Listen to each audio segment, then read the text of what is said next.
para brindar la conferencia de cierre de esta primera jornada del Congreso Internacional. El tema elegido es Inmunidad del Estado en el siglo XXI. Este panel estará a cargo del señor Subprocurador del Tesoro de la Nación, doctor Andrés de la Cruz. Buenas tardes y muchas gracias por la invitación. Quiero hacerme eco de las palabras pronunciadas respecto al doctor Barra, a quien yo no conocía antes de integrarme a su equipo. Y la verdad es que ha sido un gusto poder trabajar con él y con el doctor Serrano también. Y también quiero agradecer a la gente de la Dirección Nacional de Asuntos y Controversias Internacionales, con quienes estoy recorriendo este paso mío primero por la administración pública y de quienes estoy aprendiendo, y también a los colegas del Ministerio de Economía, del Banco Central y de las otras reparticiones del Estado con quienes tengo, la verdad, un placer en compartir este proceso de aprendizaje. Hemos oído hoy y mañana continuaremos oyendo exposiciones que describen al Estado como protagonista de diferentes actividades que inciden sobre la sociedad y su funcionamiento. Hoy les voy a tomar los últimos minutos de esta primera jornada volviendo sobre un término, el de la inmunidad soberana, que nos invita a reflexionar un poco más allá del Estado como protagonista de una transformación económica. La definición de inmunidad aplicada al soberano tiene relevancia cuando la relación entre esa entidad abstracta, la manifestación weberiana de la polis, y quienes protagonizan la vida en sociedad sin participar de la condición de soberano, es decir, nosotros, los particulares, se tensiona hasta generar conflictos. Esos conflictos se materializan en un contexto cambiante. Vislumbro que la revolución generada por la sociedad de la información en materia de transparencia ha colocado a la construcción Estado, como la conocemos, tanto bajo los sistemas jurídicos que abrevan del derecho romano como los que vienen del common law, en un punto de inflexión. Es en este contexto que vuelvo sobre algunos conceptos de vieja data en el mundo del derecho y específicamente en el del derecho público que nos vuelven a interpelar. En cuanto concierne al tratamiento del Estado como sujeto de derechos y obligaciones, por un lado, se observa durante el siglo XX y comienzos del siglo XXI una expansión de las atribuciones y los roles asignados al Estado en una suerte de delegación de las actividades que la sociedad con anterioridad ya sea no reconocía o había dejado en cabeza de los particulares. Llamemos a esta dinámica más Estado. Por otro, se ha buscado nivelar la relación entre el Estado y los particulares, expandiendo la aplicación de conceptos propios del derecho privado a una relación caracterizada por una desigualdad intrínseca. Llamemos a esta dinámica menos soberano o menos Estado.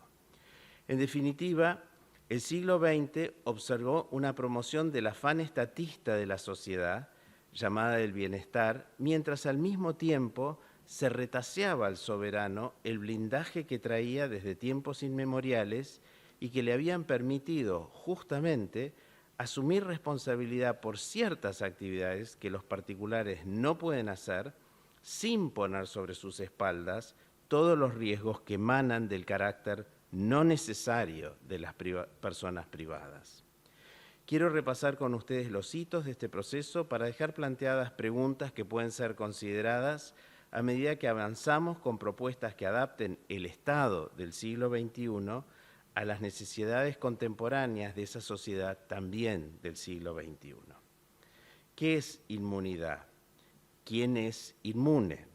Es inmune quien es, según la Real Academia Española, quien está exento de ciertos oficios, cargos, gravámenes o penas. El origen etimológico nos lleva a una combinación del prefijo in como negación y munia como obligación. Quien goza de inmunidad está escudado, protegido de obligaciones. Pueden existir, pero no le alcanzan, no lo involucran. Los historiadores trazan el origen del concepto a la antigüedad y lo encuentran relacionado a cierto tipo de personas, aquellas que eran munidos de diplomas, de allí los diplomáticos, para representar al monarca cuya inviolabilidad estaba fuera de duda. En la Edad Media se radica la máxima parim parem non habet imperium en los escritos de Bartolo de Sassoferrato y de allí se traslada y adopta por los padres del derecho de gentes. El concepto de inmunidad quedó entonces asociado a la inviolabilidad de los embajadores, la inmunidad diplomática, la guerra justa y el papel de la justicia en los asuntos internos de los estados y en las relaciones diplomáticas. Con anterioridad a este desarrollo, los historiadores remontan al reinado de Eduardo I de Inglaterra, que hoy reconocemos porque es el que nos dio el trono, el cual se sientan los reyes en Westminster cuando los van a coronar, la adopción del concepto "the king can do no wrong", princeps legibus solutus, para exonerar al monarca de todo juzgamiento por su incapacidad natural de violar la norma. Partiendo de aquel adagio, no había acceso a los tribunales para enjuiciar al monarca sin su consentimiento a ser enjuiciado. Con el avenimiento de la modernidad, el concepto de inmunidad del monarca respecto de sus súbditos fue cediendo, pero fue recién una vez finalizada la Segunda Guerra Mundial que el Parlamento inglés sancionó el Crown Proceedings Act y desplazó por ley el requisito de consentimiento para iniciar juicio a la corona. En Estados Unidos, la doctrina judicial se ajusta a los precedentes ingleses y la Suprema Corte de Justicia ha sostenido a lo largo del tiempo, comenzando con el juez Marshall, que una acción de responsabilidad contra el gobierno federal debe ser habilitada por ley del Congreso. Frente a las dudas emergentes respecto de la inmunidad de los estados, llamándose los estados del equivalente a nuestras provincias, se adoptó la enmienda 11 para blindarlos de la jurisdicción de los tribunales federales. Ahora bien, el funcionario no se asimilaba al Estado.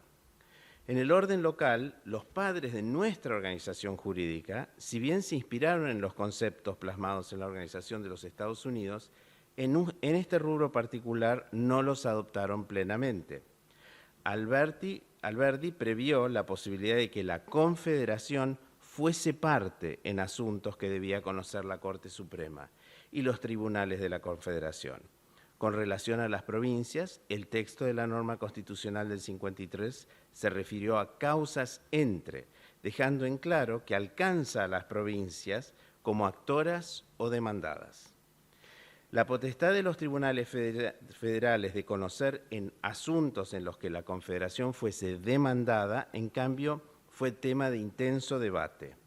Basta a efectos de esta presentación indicar que la posibilidad de extender la jurisdicción de la justicia federal sobre el Estado Nacional como demandado quedó supeditada a la ley del Congreso permitiendo dicha acción. Les recomiendo leer las notas a los artículos 33 y 34 del Código Civil de Vélez. Esta breve introducción recuerda que el concepto de inmunidad no se limita al tratamiento de la actividad de los estados extramuros. Antes de poner el foco en la inmunidad del soberano extranjero, amerita completar esta breve referencia al tratamiento interno de la inmunidad del soberano, reflexionando acerca de esta suerte de inconsistencia entre el papel adquirido por el Estado con el paso del tiempo y la erosión paulatina de su estatus jurídico. Si nos paramos en la paz de Westfalia como el inicio de la modernidad, observamos con el paso del tiempo que el Estado fue ocupando un papel central creciente en la organización de la vida en sociedad en Europa. La historia moderna revela dos tendencias relevantes al tema que estamos tratando. Por un lado, se produjo un divorcio vincular entre el monarca y el soberano. A partir de la gloriosa Revolución Inglesa y la Revolución Francesa, el soberano se liberó del monarca. Fue el primero, un concepto abstracto, quien adquirió protagonismo incremental en la organización de la vida social. Este divorcio, a la vez, dio lugar a un desarrollo que, más allá de matices diferentes, produjo un resultado similar en todas las sociedades que encuentran en la historia de Europa moderna el origen de sus instituciones. Tanto los colonos que en 1776 vieron necesario escindir al soberano del monarca para asegurar el derecho a perseguir la felicidad, como Napoleón, que se valió de juristas para reconstruir Francia sin Borbones, a partir del afianzamiento del nuevo soberano, lograron lo que se proponían. El soberano, constituido en Estado, había quedado divorciado del monarca y el republicanismo fue su manifestación normativa. Hay un primer dato actual que sugiere cambios importantes y me remito a la decisión de la Corte Suprema de los Estados Unidos del 1 de julio de este año, que extendió a la figura presidencial un importante manto de inmunidad en materia penal. Es el caso Trump contra los Estados Unidos, cuya lectura es recomendable. Cabe preguntarse si la decisión de la Suprema Corte de los Estados Unidos en el caso Trump no marca un punto de inflexión respecto de este desarrollo que vengo mencionando. El soberano y sus pares. Hasta ahora vengo hablando de lo que ocurre adentro de las fronteras. Dejando atrás el ámbito doméstico, por una cantidad de motivos que vuelvo a explicar, los juristas argentinos del siglo XXI estamos fatalmente atentos a las sentencias emitidas por jueces extranjeros respecto de las actividades que lleva a cabo nuestro Estado. Como hijos de la educación jurídica de la posguerra, incorporamos como dato que el derecho internacional había abandonado el concepto de la inmunidad absoluta del Estado en favor de una inmunidad relativa o limitada. Si bien no es un concepto universalmente aceptado, hoy se sostiene que un Estado y sus propiedades pueden, bajo ciertas circunstancias, quedar sujetos a la jurisdicción de los tribunales de otro Estado. Curiosamente, este es un desarrollo posmoderno, muy reciente, que como la galaxia aún está en expansión, aunque quizás esté encontrando sus límites. ¿Cómo ocurrió esto? ¿Cómo llegaron los distintos sistemas jurídicos a esa respuesta? Antes mencioné que el derecho de gentes proclamó el concepto de la inmunidad absoluta del Estado y sus propiedades. Bajo ese principio, los jueces deben abstenerse de juzgar las conductas de otro soberano y de ejecutar activos de otro soberano con miras a reparar daños atribuibles a ese otro soberano. Fue la Corte de los Estados Unidos, a pocos años de su creación, desde la perspectiva del Common Law, la que en 1812 explicitó la doctrina de la inmunidad absoluta de los soberanos extranjeros y la doctrina del acto del Estado en el caso Schooner Exchange versus McFadden, bajo el formato de la doctrina de la abstención judicial. El caso era bastante sencillo. En 1807, un barco mercante estadounidense, el Schooner Exchange, fue incautado por el gobierno francés en el contexto de las tensiones entre Estados Unidos y Francia. El barco fue llevado a un puerto francés, donde fue retenido por las autoridades.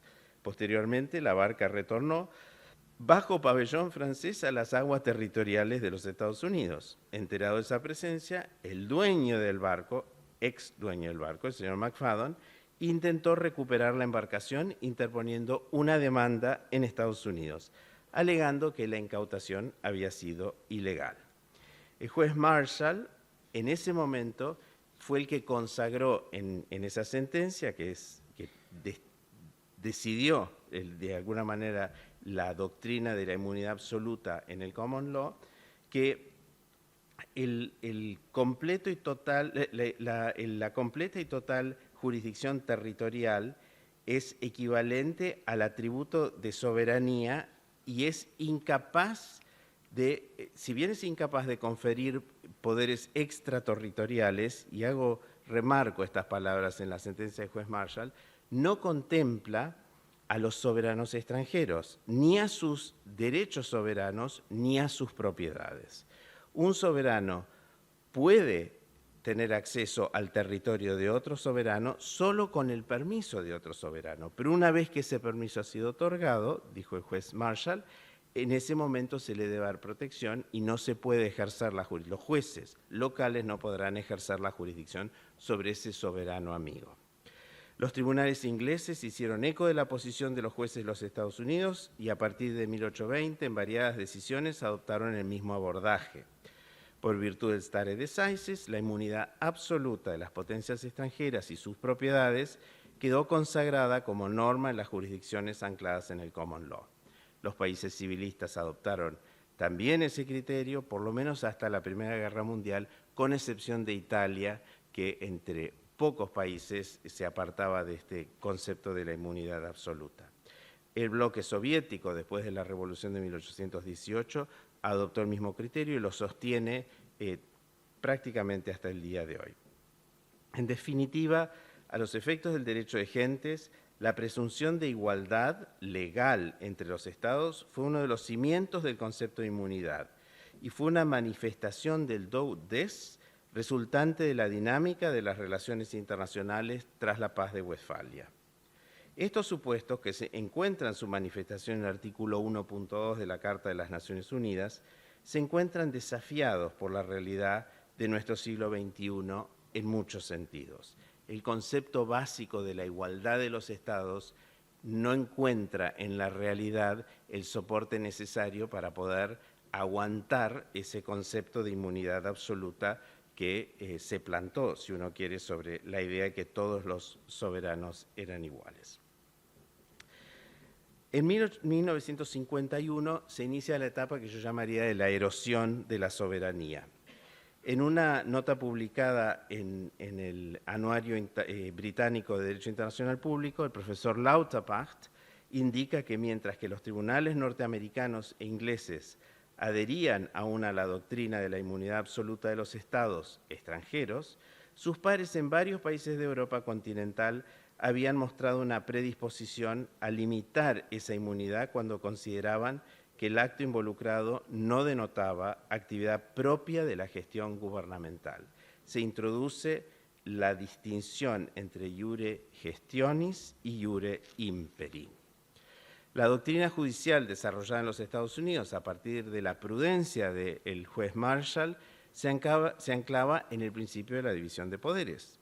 Bajo el concepto de comity, los jueces se abstenían de ejercer jurisdicción sobre la persona o activos de un soberano amigo para no interferir con la política exterior de la cual era responsable únicamente el Poder Ejecutivo.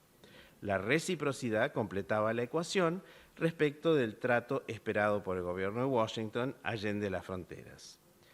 Sin embargo, ante la adopción creciente por jueces extranjeros del criterio restrictivo respecto del reconocimiento de inmunidad de jurisdicción, del criterio automático impuesto por la doctrina del comity, la reciprocidad quedó articulada a partir de 1952 con el procedimiento de una carta que se llamaba la Tate Letter, que dirigía el Departamento de Estado a cada juez federal que se veía involucrado en un caso que comprometía a un Estado extranjero. En ese caso, el Departamento de Estado le tenía que indicar al juez federal si estaba de acuerdo o no con que el juez federal extendiera o ejerciese su jurisdicción respecto de ese Estado extranjero. De allí al paso legislativo que ocurrió en Estados Unidos en 1976 y en el Reino Unido en 1978 fue una cuestión de pocos años. Quedó claro que este mecanismo casi individualizado de dar tratamiento o de resolver los problemas de la inmunidad soberana era poco práctico, poco eficiente, y lo que terminó ocurriendo fue que el Congreso, en el caso de Estados Unidos, y el Parlamento, en el caso inglés, terminaron definiendo lineamientos claros para permitirle a los jueces locales ejercer jurisdicción sobre estados extranjeros, en ciertos supuestos, y proceder a la ejecución de los activos de esos soberanos extranjeros también ante ciertas circunstancias. En Argentina podemos hacer referencia a la Ley 24488, que establece los supuestos en los cuales los estados extranjeros no tienen la inmunidad de jurisdicción. No está previsto en nuestra legislación que haya levantamiento levantamiento de la inmunidad de ejecución de activos extranjeros.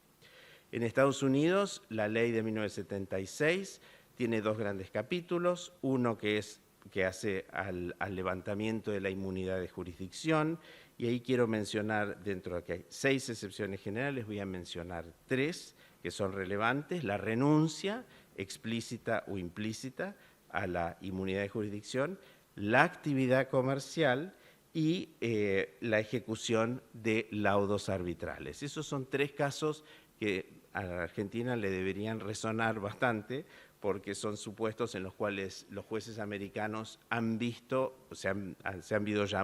llamados a ejercer la jurisdicción y efectivamente la han ejercido respecto a nuestro país.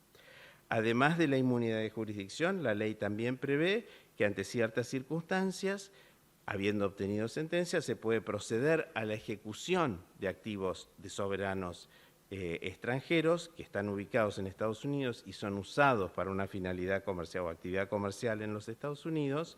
De nuevo, las excepciones a la regla, que es que no se pueden ejecutar, son la renuncia a la inmunidad de ejecución, explícita o implícita, que la propiedad haya sido usada para la actividad comercial que sustenta el reclamo que dio lugar al ejercicio jurisdiccional en primer lugar, y entre otros casos también las sentencias que se ejecutan tras la confirmación de un laudo arbitral.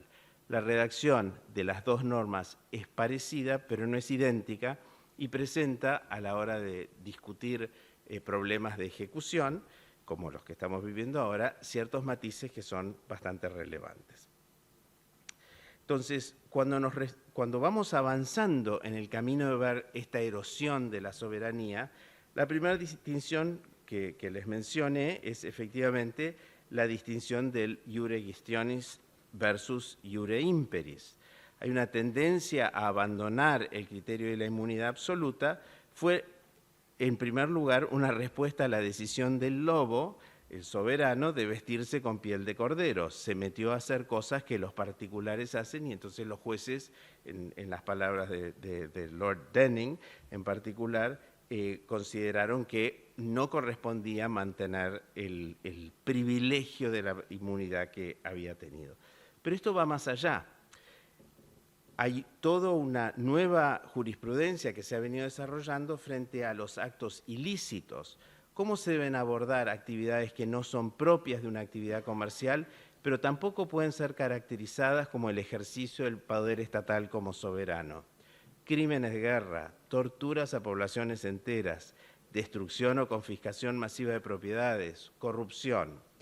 Ante actos de lesa humanidad o crímenes de guerra, la naturaleza del hecho cede ante la barbarie.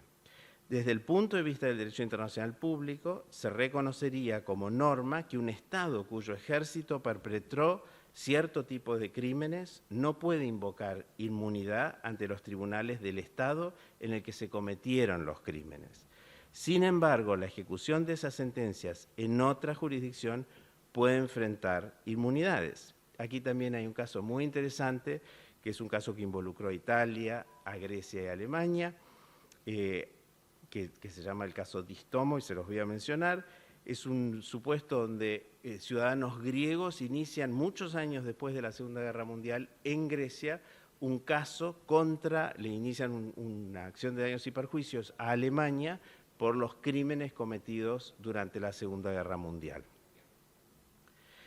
Y en Grecia se dicta una sentencia condenando a Alemania en ausencia. Esa sentencia se presenta para ejecución en Grecia y los tribunales griegos no hacen lugar a la ejecución por razones de inmunidad de Alemania. Pero Italia, mientras tanto, había desarrollado a nivel de los tribunales locales, como ley doméstica, la posibilidad de ejecutar sentencias contra Alemania por daños sufridos por sus ciudadanos durante la ocupación alemana en la Segunda Guerra Mundial. Entonces, los griegos tratan de ejecutar la sentencia griega en Italia, e Italia remite, y Italia hace lugar a la ejecución, y se inicia un caso ante la Corte Internacional de Justicia. Alemania le inicia un caso a Italia.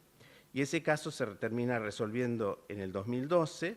La Corte Internacional de Justicia falló en favor de Alemania, determinando que Italia había violado la inmunidad soberana de Alemania al permitir que los tribunales italianos emitieran sentencias por vía de exequatur que implicaban la responsabilidad de un Estado soberano por crímenes de guerra cometidos en el territorio de otro Estado.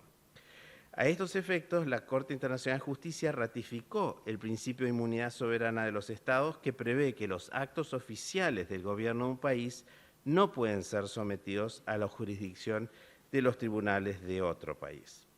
Otro caso interesante, también que involucra a Italia, es el caso Rina, que es un caso interno de consulta dentro de la jurisdicción europea.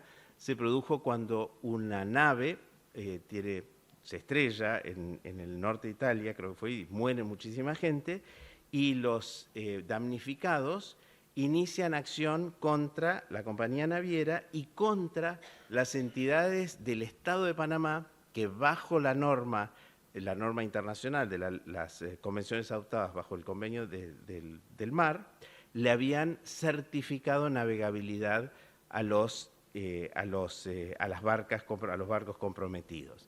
Y la pregunta que se levantó en ese caso fue si estas entidades, que eran privadas pero estaban ejerciendo poderes delegados por Panamá, gozaban de inmunidad de jurisdicción. En ese caso, el Tribunal Europeo no le otorgó la inmunidad de jurisdicción, con lo cual ahí vemos cómo son conceptos que se tornan difíciles de aplicar cuando las partes, ya sea el poder estatal ejerce funciones privadas o los privados ejercen facultades estatuales, y los tribunales después tienen que ir aplicando estos criterios que mezclan, en el caso de las jurisdicciones que aplican el derecho civilista, conceptos de derecho internacional público, los tratan de hacer valer, mientras que los países que vienen de la órbita del common law se anclan más en el concepto del comity, que son doctrinas de prudencia judicial. Entonces, si analizamos la evolución de la normativa en los Estados Unidos, vemos que la Ley de Inmunidades Soberanas se ha ido ampliando para incluir otros conceptos y que no son necesariamente ni acción privada, ni son actividad terrorista, pero que van expandiendo el ámbito de la excepción a la inmunidad de los estados, a la inmunidad soberana. ¿Okay? Acá quiero referirme a 3 eventos para ir cerrando, que son interesantes como manifestaciones recientes de una visión restrictiva de la soberanía ajena, ¿ok?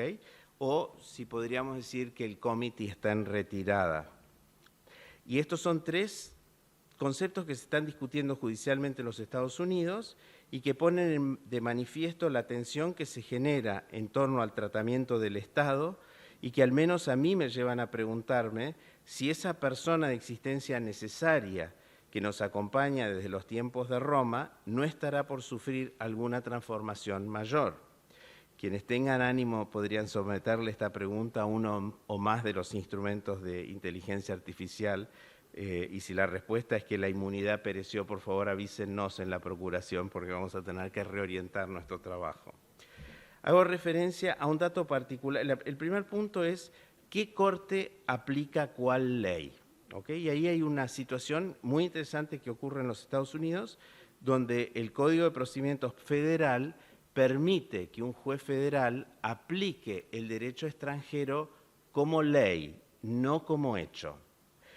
Esto está previsto en la regla 44 y esto le da una enorme amplitud al tribunal y también al tribunal de alzada, porque al incorporar la ley extranjera como parte del derecho aplicable, es también revisable por el tribunal de alzada, cosa que en nuestro sistema en general no, porque la ley extranjera se incorpora como hecho a ser probado. Con lo cual, en Estados Unidos tenemos eso, pero también transforma a los jueces de los Estados Unidos en una suerte de jueces de todas las leyes. Este tema fue tratado por la Corte Suprema de los Estados Unidos en un caso muy interesante que se refiere como el caso de la vitamina C. La situación en ese caso era que unos productores de vitamina C americanos habían acusado a unos exportadores de vitamina C chinos de cartelizarse de acuerdo con el Sherman Act, o en violación al Sherman Act. Y la pregunta que se planteó, que le trajeron a los jueces americanos, es si la normativa china obligaba a las empresas chinas a actuar de la manera que habían actuado.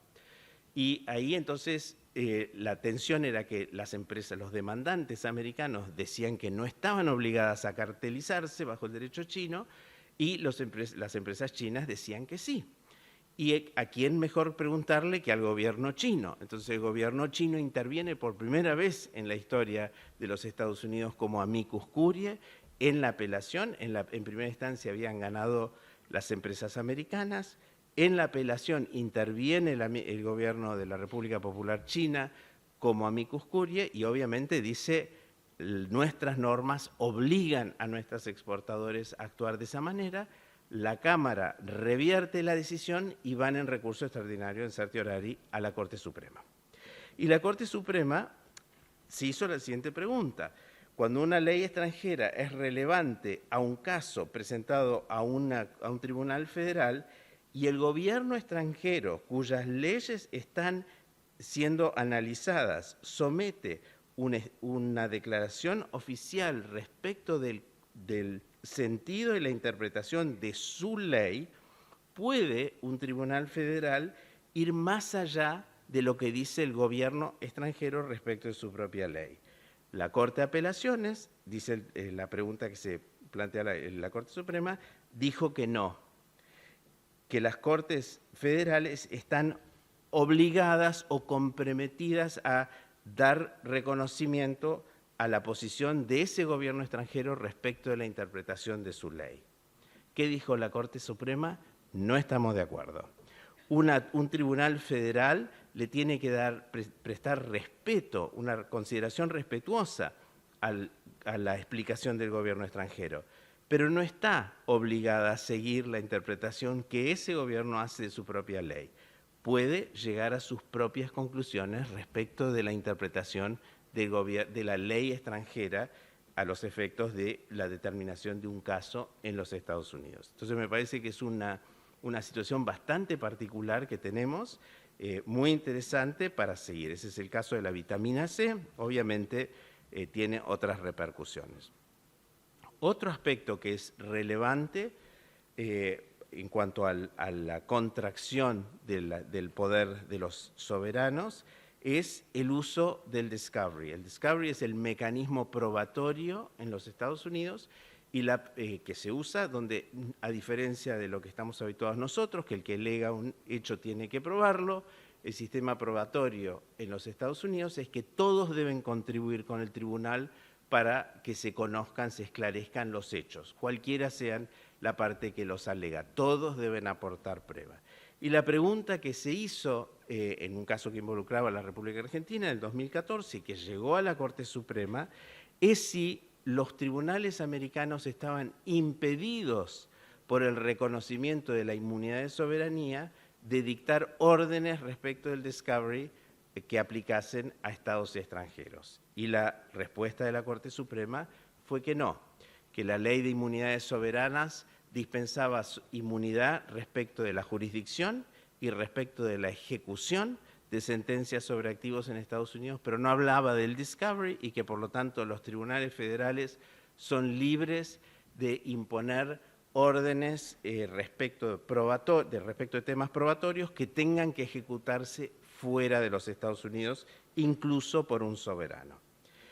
Y el tercer punto al que me quiero referir es el que está debatiéndose en varios casos en este momento en los Estados Unidos, y es la facultad de un tribunal federal americano de imponer a un soberano la obligación de traer activos a los Estados Unidos para permitir la ejecución de sentencias que son ejecutables en Estados Unidos. Esta es la famosa disposición del turnover.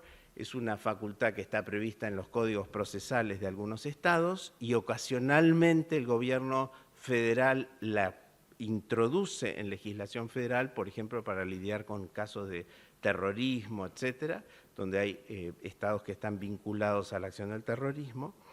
Y lo que se está discutiendo es efectivamente si la facultad de un juez federal, valiéndose de las normativas estaduales, por mecanismos procesales previstos en Estados Unidos, puede efectivamente imponerle a un tercer estado la obligación de traer activos a Estados Unidos para llevar adelante la ejecución de una sentencia que ha sido dictada en los Estados Unidos.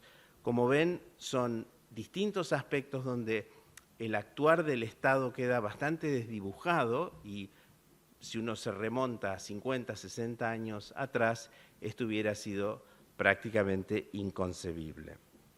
Entonces, para ir cerrando, uno de los objetivos de esta conferencia es intercambiar ideas que ayuden a mejorar al Estado como protagonista de la vida en sociedad. Pero es también importante que pongamos foco en decisiones jurisprudenciales que expresan cuanto menos cierta contradicción respecto de aspectos que considerábamos grabados en piedra, la piedra que constituía los cimientos de organización de existencia necesaria que en la modernidad se enuncia como el Estado. Y al hacerlo, que nos preguntemos hacia dónde se inclinan las preferencias de la humanidad respecto de su organización como polis. La erosión creciente de la inmunidad, ¿qué nos está anunciando? Muchas gracias.